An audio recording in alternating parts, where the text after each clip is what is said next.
ಪಂಜಾ ಗ್ರಾಮಗಳಲ್ಲಿ ಸುರಿದ ಭಾರೀ ಗಾಳಿ ಮಳೆಗೆ ಅನೇಕ ಮನೆಗಳ ಮೇಲೆ ಮರ ಬಿದ್ದು ಹಾನಿಯಾಗಿದ್ದು, ಕೃಷಿ ತೋಟಗಳಿಗೆ ಹಾನಿಯಾಗಿ ಅಪಾರ ನಷ್ಟ ಸಂಭವಿಸಿದೆ. ಈ ಹಿನ್ನೆಲೆಯಲ್ಲಿ ಸಚಿವ ಅಂಗಾರ ಅವರು ಪಂಜಾ ಗ್ರಾಮ ಪಂಚಾಯಿತಿಗೆ ಆಗಮಿಸಿ ಮಳೆಯಿಂದ ಹಾನಿಯಾದ ಕುರಿತು ವಿವಿಧ ಇಲಾಖೆ ಅಧಿಕಾರಿಗಳಿಂದ ಮಾಹಿತಿ ಪಡೆದು ಸೂಕ್ತ ಪರಿಹಾರ ನೀಡುವಂತೆ ಸಲಹೆ ನೀಡಿದರು.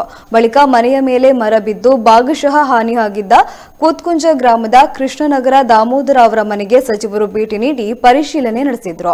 ಈ ಸಂದರ್ಭದಲ್ಲಿ ಸುಳ್ಯ ತಹಶೀಲ್ದಾರ್ ಅನಿತಾ ಲಕ್ಷ್ಮಿ, ಪಂಜಾ ಗ್ರಾಮ ಪಂಚಾಯತ್ ಅಧ್ಯಕ್ಷೆ ಪೂರ್ಣಿಮಾ ದೇರಾಜೆ, ಗ್ರಾಮ ಪಂಚಾಯತ್ ಸದಸ್ಯರು ಸೇರಿದಂತೆ ಮೊದಲಾದವರು ಉಪಸ್ಥಿತರಿದ್ದರು. ಒಂಬೆತ್ತಾಡಿ ಈ 3 ಗ್ರಾಮಗಳ ಭಾಗದಲ್ಲಿ ಅತಿ ಹೆಚ್ಚು ಗಾಳಿಯಿಂದಾಗಿ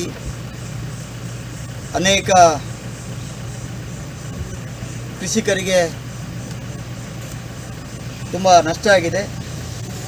ಅದರ ಜೊತೆಗೆ ಸುಮಾರು 16 ಮನೆಗಳು ಕೂಡ ಭಾಗಶಃ ಹಾನಿಗೊಂಡಿದೆ.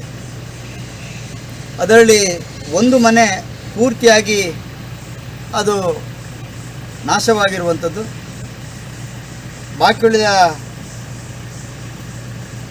ಒಂದು ಮನೆ ಭಾಗಶಃ ಹಾನಿಯಾಗಿರುವಂಥದ್ದು. ಬಾಕಿ ಉಳಿದ ಮನೆಗಳು ಕೂಡ ಒಂದಷ್ಟು ಹಾನಿಯನ್ನು ಒಳಗಾಗಿದೆ. ಅದಕ್ಕಾಗಿ ಈಗಾಗಲೇ ಸರ್ಕಾರದ ನಿಯಮ ಪ್ರಕಾರ ಏನೇನು ಪರಿಹಾರವನ್ನು ಒದಗಿಸಿಕೊಡಬೇಕೋ ಆ ದಿಕ್ಕಿಂದಲೂ ಕೂಡ ಸಂಬಂಧಪಟ್ಟ ಇಲಾಖೆ ಅಧಿಕಾರಿಗಳು ವರದಿಯನ್ನು ಕೊಡ್ತಾರೆ. ಆ ವರದಿಯ ಆಧಾರದ ಮೇಲೆ ಏನೇನು ಪರಿಹಾರವನ್ನು ಕೊಡಬೇಕೋ ಆ ದಿಕ್ಕಿಂದ ನಾವು ಪ್ರಯತ್ನವನ್ನು ಕೂಡ ಮಾಡ್ತೇವೆ.